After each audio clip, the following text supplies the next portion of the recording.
સદગુરુ મહારાજની જય.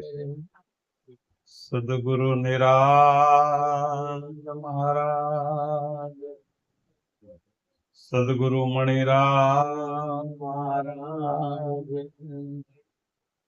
તો સદગુરુ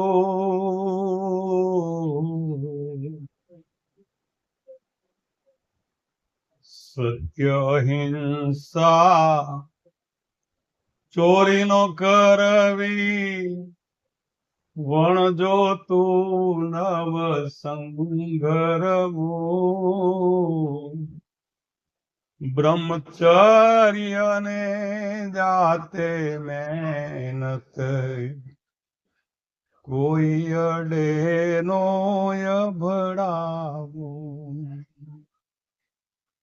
અભય સ્વદેશી સ્વાર્થ ત્યાગીને, સર્વ ધર્મ સરખા ગણવા. 11 મહાવ્રત સમજી, નમ્રપણે નિત્ય આચરવા. 11 મહાવ્રત સમજી, નમ્રપણે નિત્ય આચરવા. આપણા દેશના આઝાદી અપાવનાર પરમ પૂજ્ય એવા આપણા બાપુ, અને એમને વર્ણન કરે, વંદન કરી. મહાત્મા પુરુષોના જીવનની અંદર ગાંધી બાપુએ સુંદર રીતે રોજ આશ્રમની અંદર પ્રાર્થના થતી. એટલું જ નહીં, પણ એ પ્રાર્થના બાપુએ પોતાના હૃદયની અંદર ઉતારી, જીવનની અંદર વર્તનમાં મૂકી. વ્યવહારથી આ જગતના જીવોને એને પોતાના કર્યા અને આઝાદી આપણને અપાવી. રોજ આશ્રમની અંદર જ્યાં હોય ત્યાં પ્રાર્થના બોલાતી. આવા 11 નિયમો આપણને બતાવ્યા કે જે પણ ધર્મ પાળતા હોય એના ભીતરની અંદર જો આ 11 નિયમ પરિપક્વ રીતે, પૂર્ણ રીતે જો જીવનમાં ઉતરી ગયેલા હશે તો આ જગતમાં એ પૂજનીય બનશે. તો એવા નિયમો કયા? પહેલો નિયમ બતાવ્યો એક સત્ય. સત્ય એટલે સાચું બોલવું. એ તો ખરું જ, કારણ કે કોઈ પણ સાધક, કોઈ પણ ધર્મને વરેલો, કોઈ પણ ભક્ત કોઈ દિવસ જૂઠું બોલે નહીં. પણ સત્ય બોલવું, સજ્જનતા, દાતારી, સુરપંથ એટલા અભ્યાસી ન મળે વિના કૃપા ભગવન. સત્ય તો સત્ય જ છે, પણ વેદાંતની અંદર સત્યની જે કાંઈ પરિભાષા બતાવેલી છે એ અલગ બતાવેલી છે. સત્ય એને કહેવાય કે જેનો 3 કાળની અંદર નાશ નથી. સત્ય એને કહેવાય કે જે ભૂતકાળમાં, ભવિષ્યકાળમાં અને વર્તમાન કાળમાં, જેની 3 કાળમાં જેની હાજરી હોય એને સત્ય કહેવામાં આવે છે. અને એ સત્યને વરેલો પરમાત્મા જેવો જે ભક્ત હોય એ ભગવાન, એની વાણી સત્ય જ હોય. અસત્ય કોઈ દિવસ હોય. અહિંસાનો બોધ આપ્યો છે. અહિંસા એને કહેવાય કે કોઈની હિંસા ન કરવી. ગંગા સતીએ પાનબાઈને કીધું કે પ્રાણી માત્રની ઉપર સમદ્રષ્ટિ રાખે. જે પ્રાણી માત્ર જગતના છે એમાં કીડીથી કુંજર સુધીમાં જેને સમાન દ્રષ્ટિ રાખી છે. ભગવાન શ્રી કૃષ્ણ અર્જુનને ગીતાજીમાં જ્ઞાન આપતા કહે છે કે અર્જુન, કૂતરામાં ચાંડાળ, બ્રાહ્મણમાં, હસ્તીમાં હાથી નહીં. જેને મને જોયા છે એને સમાનતાનો પ્યાલો પીવાય. કીડીમાં તું નાનો લાગે, હાથીમાં વળી મોટો તું. મહાવત થઈને માથે બેઠો, આંકવા વાળો તુનો તું. ચોરોમાં તું ચોર થઈને બેઠો, બદમાશોની ભેળો તું. ચોરી કરીને ભાગવા લાગ્યો, ત્યાં પકડવા વાળો પછી તું. આયસો ખેલ રચો મેરે દાતા, જ્યાં જોવું ત્યાં તું. આવા પુરુષો અહિંસા, એના ભીતરમાં અહિંસા, કોઈની હિંસા નહીં. વાણી દ્વારા, વર્તન દ્વારા, વ્યવહાર દ્વારા, એ કોઈ પણ કીટથી પતંગ સુધી એને મૃત્યુ પર પહોંચાડવાની જે કાંઈ એના ભીતરની અંદર એ કોઈ પ્રત્યે વાણી દ્વારા પણ હિંસા કરતા નથી, વર્તન દ્વારા પણ હિંસા કરતા નથી. તો અહિંસા પરમો ધર્મ છે.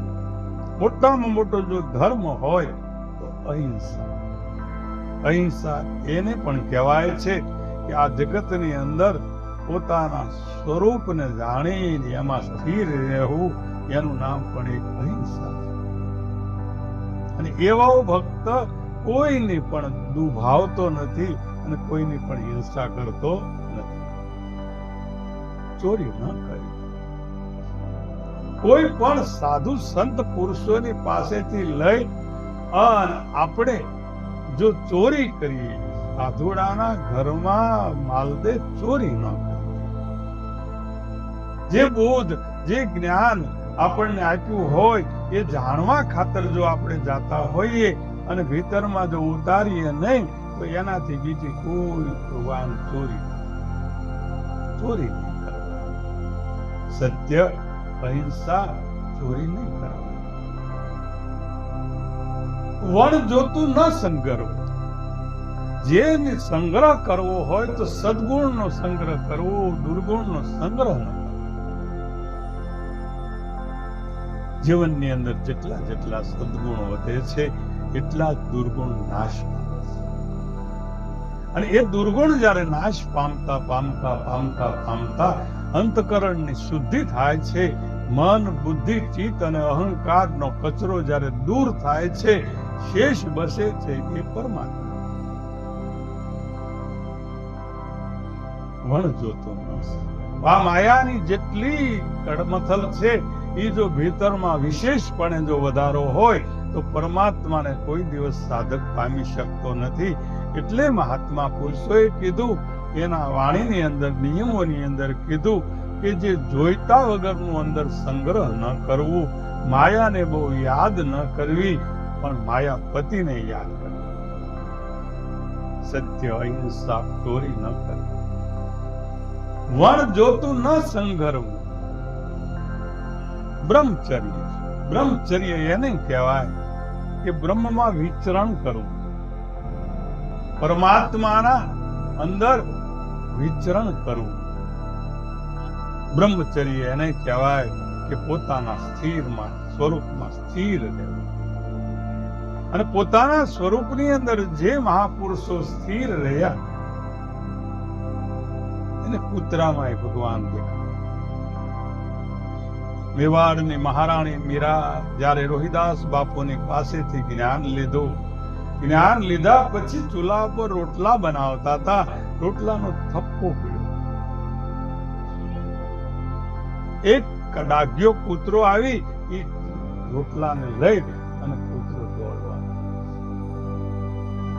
દોડતા કૂતરાને જોઈ, રોટલા એના મોઢામાં છે. મીરા ઘીની વાટકી લઈને પાછળ દોડી અને કીધું કે ભગવાન, એ કોરા રોટલા ન ખવાય, એમાં તમે થોડુંક તમને ઘી લગાવી દો. આવો જેને વૈરાગ્ય લાગી ગયો છે એને બ્રહ્મચારી પુરુષ કહેવાય. હંસા બ્રહ્મરૂપ ભાળે બ્રહ્માંડમાં, જેની વૃત્તિ અખંડ બ્રહ્માકાર, દુર્લભ એવા સંત છે. હંસા નેણા થરે નાભી હશે, જેના દર્શનથી દુઃખ જાય, દુર્લભ એવા સંતો છે. તો બ્રહ્મચર્ય એટલે આપણા જે વિષયોની અંદર નિયમ રાખવો એ તો બ્રહ્મચર્ય છે, એ તો હોવું જ જોઈએ. પરંતુ એથી વિશેષ સંતોએ આપણને શાન કરી કે જેને ઘટોઘટની અંદર પરમાત્માના દીદાર થયા છે, દર્શન થયા છે અને બ્રહ્મમય જગત જોવે છે, એની આ જગતમાં બલિહારી છે. જાતે મહેનત, આપણી મહેનત આપણને કામમાં આવે છે. તમારું બનાવેલું ભજન આ જગતની અંદર આવનાર પેઢીને સુધારે છે.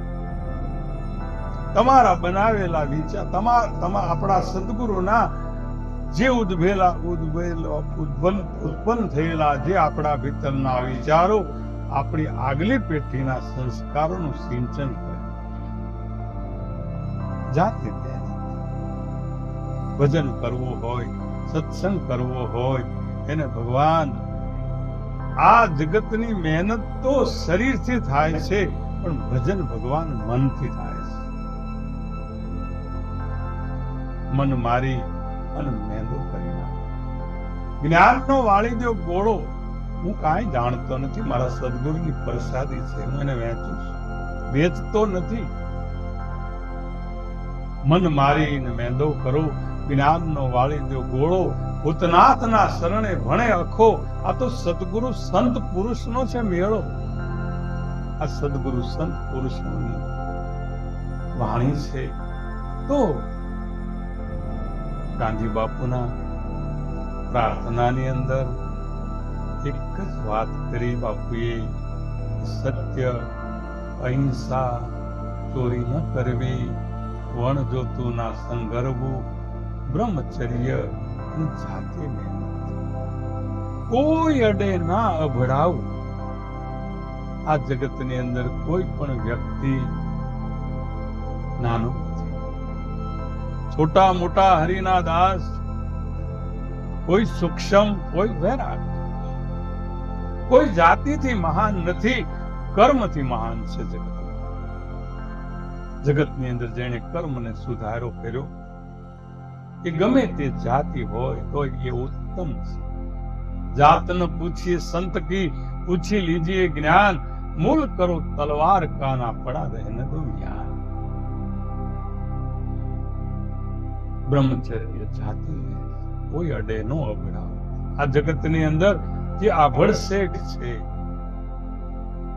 જે અંધશ્રદ્ધા છે, એનાથી સંત પુરુષો આપણને દૂર રાખી અને આપણા સ્વરૂપની અંદર વિચરણ કરવાનું કહે છે કે બેટા, આપણા સ્વરૂપની અંદર કોઈ જાતિ પાતિ નથી હરિના દેશમાં, અને કાઢવો વર્ણનો વિકાર.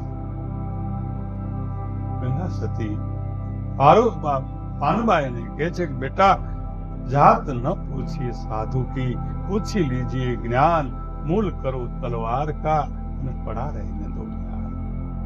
તો બાપુના જે પ્રાર્થનાની અંદર રોજ સવાર સાંજ ગવાતી પ્રાર્થના, અને એ પ્રાર્થનામાં જે 11 નિયમો બતાવ્યા, એ 11 નિયમોનું જે પાલન કરશે, કરાવશે, એનું જીવન, એનું કવન, એની વાણી, એનું વર્તન શુદ્ધ બની જશે. સત્ય, અહિંસા, ચોરી ન કરવી, વણ જોતું નવ સંગરવું, બ્રહ્મચર્ય, જાતે મહેનત, કોઈ અડે ન અભડાવવું, અભય.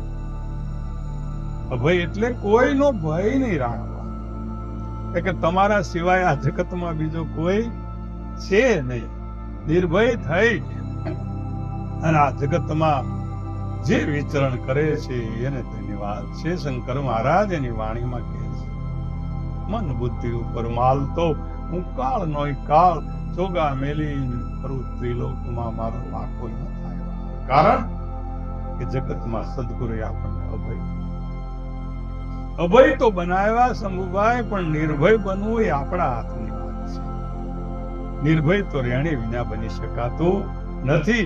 કેણી વિસરી ખાણ હે, રેણી તાતા લો, કેણી કથે, રેણી રાખે આવા વિરલા કોક, રેણી રાખજો રામની, કરણી રાખજો શુદ્ધ, અજ્ઞાની પણ ઓળખે કા રચના.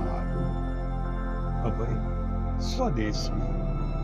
આપણા સ્વ સ્વરૂપની અંદર આઠે પહોર અડગ રહે આસન, કબુ ન ઉતરે આની, જ્ઞાની ધ્યાની વિજ્ઞાની થક ગઈ એસી અકલ.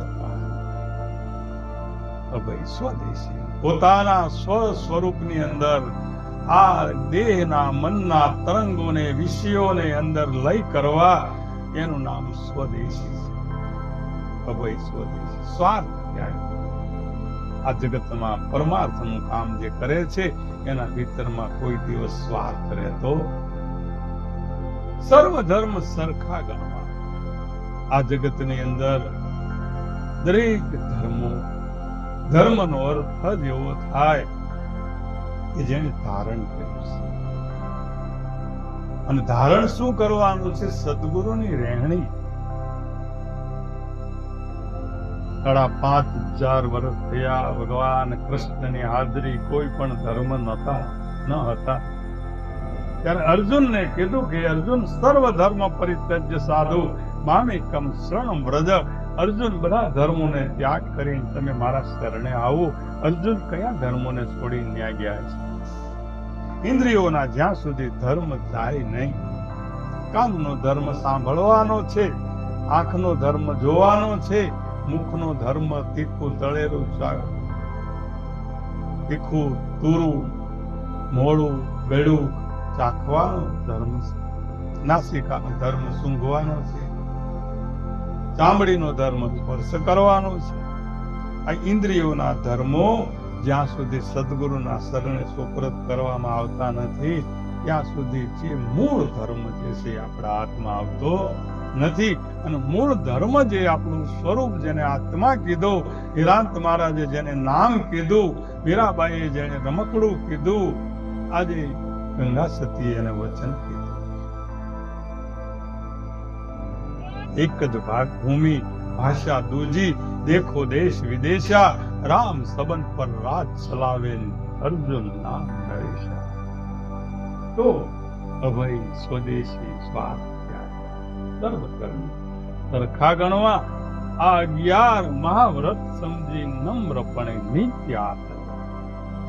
જે સાધક જે સદગુરુનો બાળક આ 11 નિયમો પાલન કરી અને જગતની અંદર વિચરણ કરે છે એમના સદગુરુ પરમાત્માને ધન્યવાદ છે, એમના માતા પિતાને પણ ધન્યવાદ છે, એમના કુળને ધન્યવાદ છે.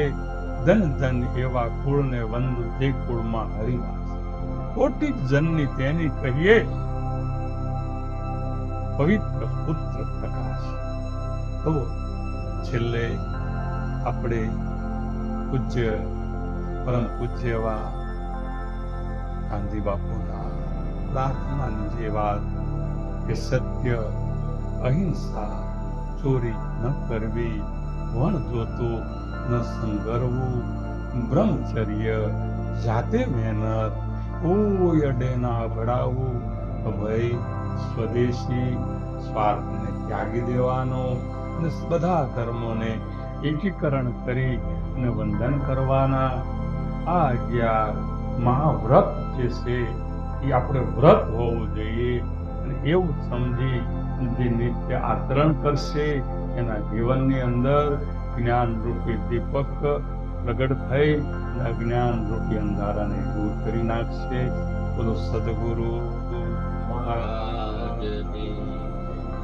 મણિરામ મહારાજ, સદગુરુ નિરાંત મહારાજ.